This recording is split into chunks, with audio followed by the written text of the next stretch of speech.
जमशेद साहब, election 2024 election हो गए, नतीजे आ गए। जहाँ बाकी हम गुफ्तगू करते हैं, मैं जनूबी पंजाब में ख़ास तौर पर और फिर पंजाब में पाकिस्तान पीपल पार्टी, अगर माजी में जाएं, मुल्तान में एक सीट भी नहीं थी पिछले 2018 में। इवन 2013 में भी शायद कौमी असम्बली की मुल्तान ज़िले में कोई सीट नहीं थी। मुल्तान ज़िले में इस दफ़ा 6 में से 3 सीटें पाकिस्तान पीपल पार्टी, 2 PTI और 1 नून लीग। अब देखिए, कहाँ नून लीग पंजाब में दावे करती थी, मुल्तान शहर से 1 सीट भी नून लीग नहीं ले सकी। तो मैं ये समझता हूँ कि पीपल पार्टी ने नून लीग से ज़्यादा परफॉर्म किया है। मुल्तान ज़िले की मैं बात कर रहा हूँ। आप क्या समझते हैं, पीपल पार्टी का मुस्तकबिल क्या है? पीपल्स पार्टी का मुस्तकबिल तो अभी आप हुकूमत की तश्कील में नज़र आ जाएगा कि उनका क्या मुस्तकबिल है। पीपल्स पार्टी सर्वाइवल की जंग लड़ने वाली पार्टी है और बिल्कुल 97 के इलेक्शन से भी वो बिल्कुल 0 से 18 सीटों से दोबारा उठी।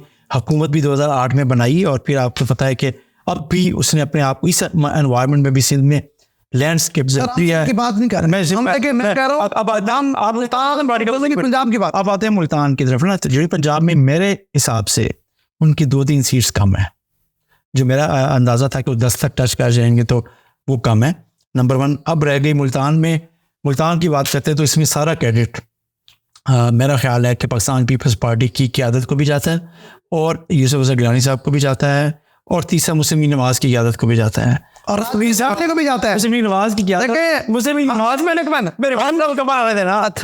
नवाज़ की क़यादत ने जो टिकटों का जो तकसीम की, जो आखिर तक उनके साथ खड़े रहे, राजपूत फैमिली जिसको हम रिप्रेजेंट करते हैं, राना महमूद हसन साहब जनरेटर हैं और उनके भाई राना शाहिदुल हसन जो शहर के सदर हैं, राना इकबाल ज़रात जो महकमा ज़रात के हवाले के इलेक्शन शुरू हुए वो हुए, राना ताहिर शब्बीर साहब साबिक MP हैं, उन सबको इग्नोर किया और अब्दुल गफ्फार डोगर साहब की मर्जी से टिकट दी, उनको खुश किया और वो खुद भी हार गया। और नतीजा क्या निकला, वो खुद भी वो हार गए और बुरे तरीके से। जमशेद साहब MP हारे। जमशेद साहब हमारा प्रोग्राम उठा के देखें, मैंने इसी प्रोग्राम में बात की थी कि राना महमूद हसन अगर इसको मुस्लिम लीग नून अकोमोडेट नहीं करती, ये खुद जीते या न जीते, मुस्लिम लीग नून को हरवा देगा। ये वही हुआ और वही हुआ।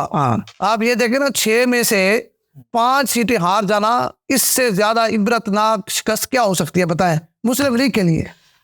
लेकिन और अगली बात देखते हैं ना, उससे ज्यादा बात यह है कि पाकिस्तान पीपल्स पार्टी को नई जिंदगी मिली है राजपूतों की वजह से। ठीक है, और इतने MPs तो बिल्कुल 2008 में नहीं जीते थे जितने आप जीत गए और चीजें थी। तो अब मेरा ख्याल है कि ये अभी तो एक सीट बच गई अशूजाबाद वाली, वो भी रिकाउंटिंग में नहीं हुई हो गया। 1200 वोटों से आ रहे हैं। हाँ, मैं 1200 वोटों से आ रहे हैं, नहीं तो वो भी बड़ा सख्त मुकाबला। वो सीट भी मैं ये कहता हूँ नून लीग तीसरे नंबर पर आई है। देखिए गफ्फार डोगर साहब तीसरे नंबर पर हैं, जवेद अली शाह साहब वो शायद दूसरे नंबर से रहे। बाकी जितने MP हैं बात की दूसरे पे थे, PTI के तबाइज याफ्ता जीते हैं और मुस्लिम लीग नून तीसरे चौथे पे थी। इसी तरह अगर हम शहर की बात करें तो वहाँ भी यही सूरत हाल है कि मुस्लिम लीग तीसरे पे थी। तो मेरा ख्याल है कि पाकिस्तान पीपल्स पार्टी को राजपूत फैमिली जो सियासतदान ये जो है उनके आने का फ़ायदा हुआ है।